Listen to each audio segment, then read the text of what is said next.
Welcome back to Taekwondo lesson number 21 on the orange belt skill sets. If you haven't already, please consider liking and subscribing to Dane Harden Martial Arts on YouTube. This pattern, Tosan, is named after or is a pseudonym, Tosan, for the great Korean patriot and educator An Chang-ho. He lived from 1876 to 1938. This is a picture of An Chang-ho taken around 1910, which would be about the time period of the Japanese annexation of Korea. An Chang-ho did not live long enough to see Korea become independent from Japan in 1945.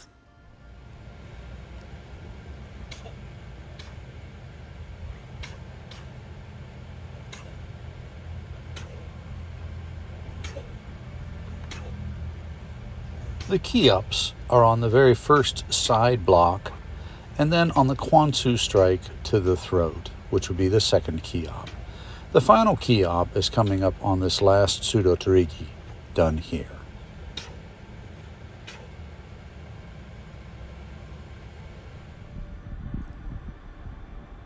So we're going to take a look at Tosan. I'm going to slow the pace down. The first movement is a left windshield wiper block to punch, then a right windshield wiper block to punch. Notice the double step on the pseudo before doing the Kwansu to the throat, spinning back knuckle, cross step back knuckle. Now I rotate, windshield wiper block and punch, double step again, not the standard turning derrière. Chamber the rear leg to avoid the kick attack, grab, kick, right lead, left lead. Chamber the front leg to avoid a kick, grab, kick left, punch right. On the center line, chikamaki rising block, and then I spin out to finish with a pseudo terigi to the right. Key-op is on that last pseudo terigi, on the middle Kwansu, and on the very first block.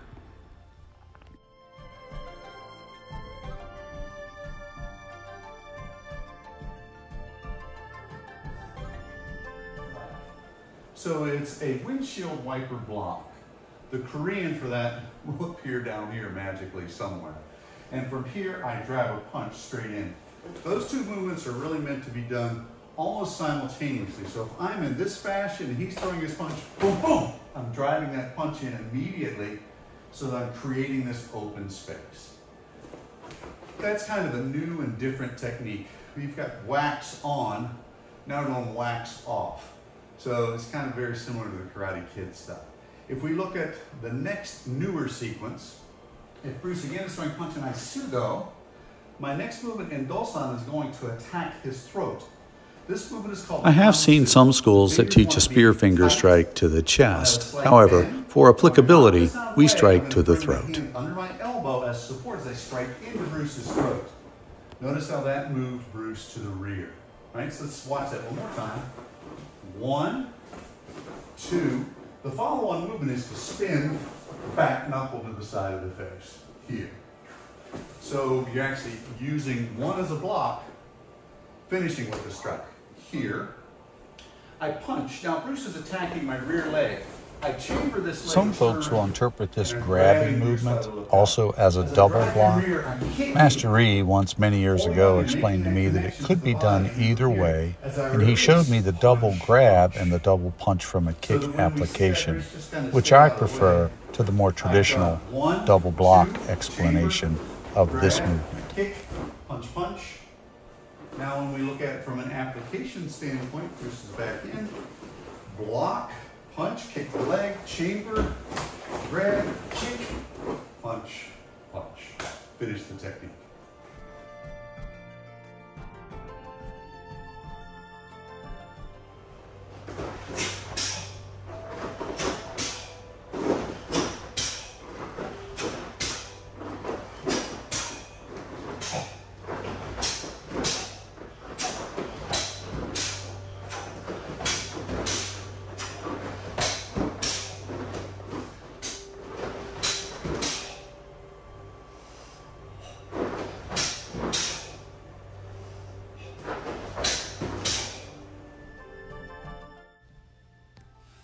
At each level, we will do core basic review, or what the Japanese might call shite waza, where we ask for certain techniques that would have been at the previous belt level to be performed, and we review these on every belt examination.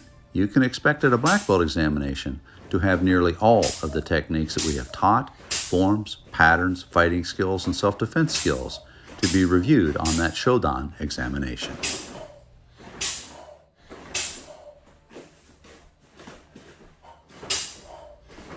What we're looking for are the details on the technique, making sure the rear foot pivots on the reverse punch, making sure your hands on this standing snap kick are staying in one position, and that you're not like pulling the rope for a lawnmower start. On the side kick, making sure that the chamber and the pivot are appropriate, that you're driving the heel, as I'm doing here, into the target.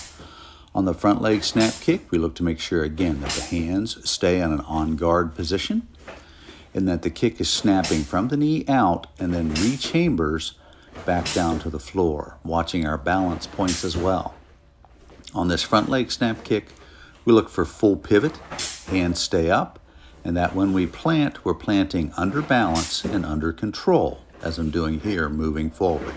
This is where you can do Aiki-based movements. Side kick, we're looking for the heel strike, good chamber. You can step up to, or you can step behind the front leg. Either is acceptable. The stepping behind is the more traditional method, and I use a method taught to me by a gentleman named Bill Superfoot Wallace, where I step up to the front foot. On this technique, the back leg, we want to make sure that your focus, your eyes are staying on your target as you're striking it, and that your hands stay relatively up during the kick.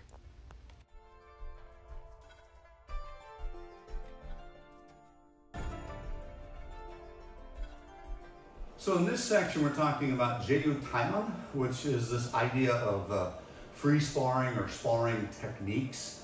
I'm going to borrow, just as I borrowed from the aikido experiences for some of our self-defense skills, we're going to borrow from my kickboxing experiences for some of our sparring skills. So we're going to work some mitt drills. So Bruce is going to get in his fighting stance. So very slowly, first movement is jab. Next movement, jab, cross. Next movement is jab, cross, ridge. Next movement is jab, cross, ridge, duck, duck. Next movement is jab, cross, ridge, duck, duck, kick, cross. Pretty good. Let's try this. Good. Jab, cross, ridge, duck, duck, kick, cross. Now we're getting better. So we're starting to kind of get some natural movement there as we feed into these basic kickboxing techniques. That's kickboxing set number 1.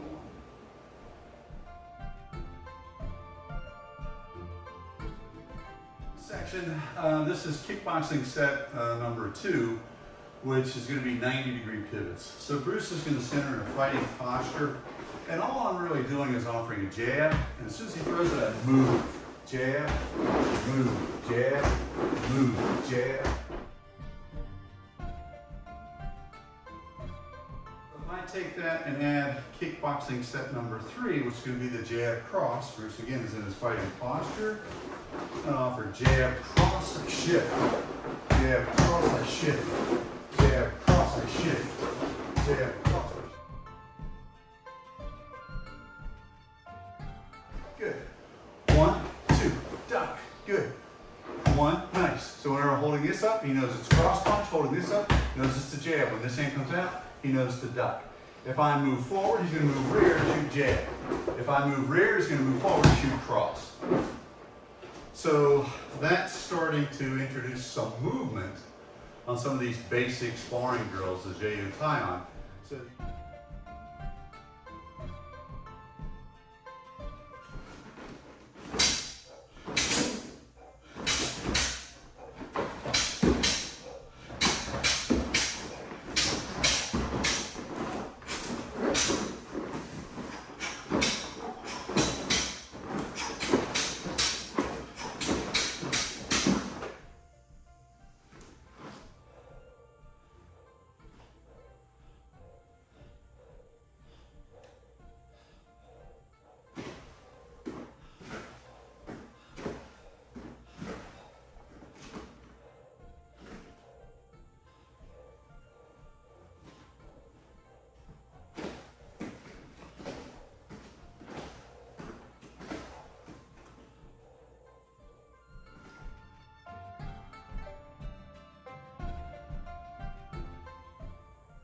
At orange belt level, we start talking about what would be considered oyo-waza in Japanese martial art, where we're combining two basic skills to make an advanced skill. What's happening is we're moving from one side of the body to the other side of the body. Joe Louis referred to this concept as transition. And at most of my seminars, I talk about transition. It is the transition point where you usually get hit. In other words, you get hit in transition. If I'm throwing a back leg snap kick to a back leg roundhouse kick, and someone can get in between my rhythm on those two kicks, they strike me during transition. If I'm throwing a jab to a cross punch, and they can break the rhythm on my jab cross, they can get in and hit me again on transition. So that's an important point to remember. At orange belt level, you might be asked about transitional skills. The three basic kicks at orange belt level that are transition kicks are back leg snap kick, back leg round kick, and back leg side kick. We'll look at each of those three, and then we'll come back and we'll show you the 6 techniques that are required at this orange belt level. So back leg snap kick is first. I'm set, and back down. I'm not going to hit the bag on that one. Again, I'm set, back down. If I'm doing it at the camera, set, and back down. The next technique is the back leg side kick. Back leg side kick, I want to really think about striking with the heel, making sure that I'm extending, using my glute muscles and my quads, making sure that I get that back foot to pivot at least 110 degrees from its starting point, because even with just the kick itself, I'm going through one side of my body to the other side of my body, AKA I'm going through transition. Back leg side kick. So I'm here and down. When you finish, notice I'm looking over my shoulder at my target. One more time, back leg side kick, and down. The last of these techniques is the back leg roundhouse kick. On back leg roundhouse kick, the idea is that we're really just taking a snap kick, and all I'm doing is turning that snap kick sideways. All right, I did both of those with my right leg. Let me do a snap kick with, or a roundhouse kick with my left leg. So I'm in fighting stance posture, and down. One more time, roundhouse kick, and down. Maintaining stance, maintaining your zamchi, your focus, and keeping your eyes on the target. So transition, something that Joe used to talk about, was the time period between each of the two techniques. That time period relates to other topics that are kickboxing-based topics, such as broken rhythm, broken timing, timing intervals, set point manipulation, movement of foot and set point, and also the rhythm and the natural timing that you have between each of your skill sets. All of these are principles that we'll be discussing on our kickboxing applications at each of the belt levels at green, purple, blue, red, and brown belt level. Next up, self-defense.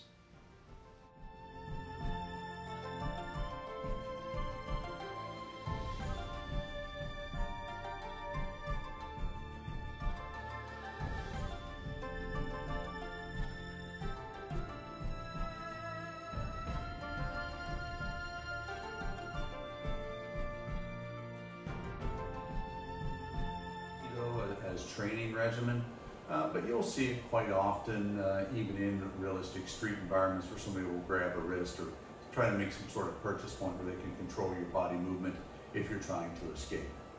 So Bruce is grabbing my wrist, and our first exercise on this is going to be to make sure that my elbow is close to my body so that my elbow is in tight. I want to turn my palm up in that fashion, trying to do these slower. One of the subscribers asked me if I could do it slower, and we'll do it from both angles. Coming under, and this is called the Kodagayashi position.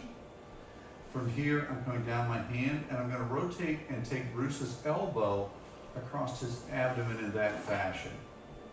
Okay, and we're going to go slow, and let's change positions so that we can see this. So again, from this angle, we would have a grab. If this were a self-defense setting, of course, you would occupy space. Just punching him alone, he may let go, but if he doesn't, one, and notice my elbow attached to my body. One, under, it's the thumb that I want to be able to put all 4 fingers on. That fatty part of the thumb is called the thenar eminence. I'm coming in, rotating all of this, and the point is this becomes a sword, and I want to rotate the tip of the sword across his center line. The reason that's so important is it turns Bruce's back shoulder away from me, and he's not able to punch me. All right, so that's called kotegayashi from a single wrist grab, and this would be same side. If we do a cross wrist grab where he's grabbing this hand, I can still get to the kotegayashi position. Again, my thumb is in close. I'm going to bring my thumb slightly over his wrist. I want to keep that close contact, which creates this flexion in Bruce's wrist. From that position, I'm going to come over. I now have this gooseneck position. I want to make sure that my little finger makes good contact and that I have minimal exposure and that my palm is in solid. From here, I just bring this hand up. And again, the idea is to take the elbow across his midline, and that turns him away. All right, let's change position and we'll look at that one this way. So again, it's this cross wrist grab.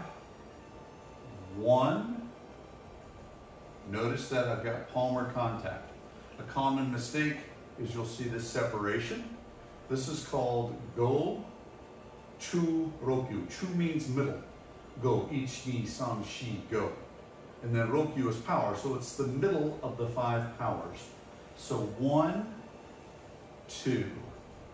I'm pulling my hand back so you can see. Good contact, thumb is in the middle. I'm coming up in this fashion. The tip of the elbow is what I'm controlling. I'm not worried about cranking the wrist or even pushing in. I'm worried about the elbow cutting across, and that's what turns Bruce. That's what turns his position. All right? So that was same in cross wrist. We can also have double wrist grab. On this position, again, if I come on the inside and cut, notice the fingers are in contact with the thumb. The cutting edge of his hand, the knife edge, is facing up. And these are aikido-based movements, but certainly they're taught in Taekwondo, and they're certainly taught in Western Masters. As I come out, I'm again focusing on the elbow, bringing it across his midline in order to turn his body position and disengage that arm from being able to punch. So those 3 done in review. Same, grab, through, cut, cross wrist, grab, cut, both grab, cut, in across the body. So that's kotegayashi, done 3 different ways for self-defense. Next, we're going to look at nikyo, which is a second control. A wrist control for nikyo can be done from grabs, can be done from strikes, can be done from punches, just as kotegayashi can be done in all of those ways. But on this one, again, back to the single grab. When Bruce grabs 1, distraction, it is my thumb that I really want to think about rotating all of this around. That creates a slight bend in Bruce's wrist. As I come in here, what I want to create is a bend in Bruce's elbow. Bringing my elbows in, you can see it's already starting to change his structure. Okay? Sorry, Bruce. So if we have both hands, quite literally, it is exactly the same motion that I'm going to. If it is cross grab, it's actually easier because what I want to do is re-grab here to prevent him from letting go. If he's starting to punch when I cut over, notice that energy is there that I can automatically go into that position. Let's turn it this way, Bruce. So again, done slowly, same side, distraction, rotate this around my thumb. My little finger is what matters the most. Everything is coming in like sword cut, and I'll let Bruce just kind of go down on this one. Boom. And so that's that body position where we can control him. It looks literally like I'm doing nothing, but I think Bruce will attest. It hurts. It's a very effective technique. When we have a cross grab, again, I can distract, catch. What I want to do, again, is create that bend here. Come over. I want the water to flow over the bone And as it flows down to the floor, again, I'm able to take Bruce down from that position. The double wrist grabs, same exact thing. Let me do this wrist so they're not hurting you quite as much here. Even if he holds on with the other hand, I'm still able to affect that technique. So that would be the second control in aikido, what we would call nikyo. Now I want you to understand the last and final part of this from a wrist grab. There are many of these. We could go all day. But I just want you to see the relationship between koregayashi and nikajo. If wrist grabs, distraction, nikyo, up, koregayashi. If we have cross grab, nikyo, up, koregayashi. If I have double grab, nikyo, koregayashi. So you're able to change between those two very basic wrist locks. That's your self-defense lesson. Nikajo and kotegayashi. Kotegayashi to reverse the wrist. Nikajo or nikyo, second control, borrowed from my aikido experiences as part of your Taekwondo orange belt learning skills.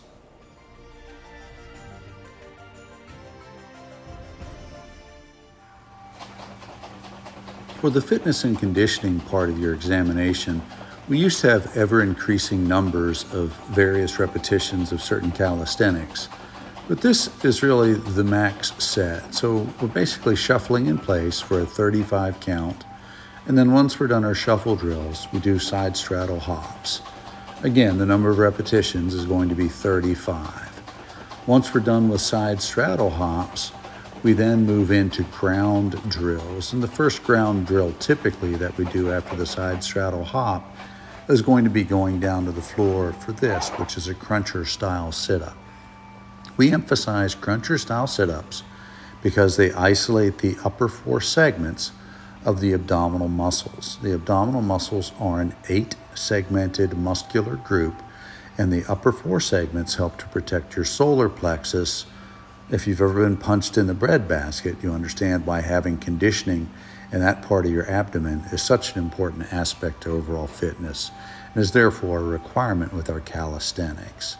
Once you're done with the sit-ups, you're now going to do reverse thrusts in order to build up the lower back muscles, the muscles of the hamstrings, and also the gluteus maximus muscles. Whenever you throw side kicks and almost any other kick, it's a synergistic effect in that you're using your hips, quadriceps, and also the muscles of the lower back in order to maximize the amount of power you generate through kicking. If we exercise the abdominal muscles, we want to make sure that you balance things out by also exercising the lower back muscles. And the perfect exercise is this pelvic thrust. Again, the magic number is 35, an ode to my 35 years of service in the United States Army. Once we're done with that, we're then going to roll over into our down position, and we're doing the push-ups, and you'll note that after each repetition, your hands come off the floor. These are the new Army version push-ups. If you look, my knees are coming off the floor, so I'm not doing these from my knees, I'm doing them from my feet, but the gi pants are rather baggy, so it might look like it's from the knees, but I assure you it's not. So on each repetition, lift your hands off the floor, and that forces you to plank out. So you're working now the lower part of the abdomen, as well as the pectoral muscles, the quadriceps, and even the back. So this is a version of a plank. We finish up with these exercises, which are the squats. If you're going to choose one exercise that had a huge cardiovascular benefit, it would also drive up your metabolic rate, the squats are it. You're utilizing the quadriceps, the glutes, the lower back, a huge number of muscle groups all synergistically in order to affect one exercise, which is a deep knee squat. Again, the magic number is 35 repetitions, an ode to my 35 years in the United States Army. The rest of the examinations as we go through the physical fitness requirements will be things like performing your hyung and sparring.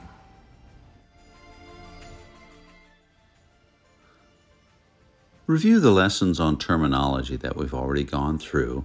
We'll ask you previous questions and counting number sets. Also, in this section, the orange belt level, we're going to discuss just some general knowledge issues. Understanding the 10 Gyup or 10Q system and the 10 Dan system. Understanding its heritage and where those things came from. This is a photo of Gigoro Kano, who is the father of Kodokan Judo. Kano is credited with coming up with the current belt ranking system that most martial systems utilize throughout this country. This is a picture of Junri and Shihan Dana Abbott playing with Kendo. Kendo is where we developed most of our point systems for point fighting in karate. This, of course, is the Karate Kid famed master, Fumio Demura, the real Miyagi. Whenever you're thinking about martial arts and you think about the interplay of various martial arts on one another, understand the influences of Kendo, of aikido, of karate, of judo, of all of these martial arts on each other and on how they can affect that kodo, the active life or the active way. Staying active is really it. Staying fit, staying healthy, and enjoying what it is that you do. Stay tuned for the green belt level skill sets coming up. Thanks for watching.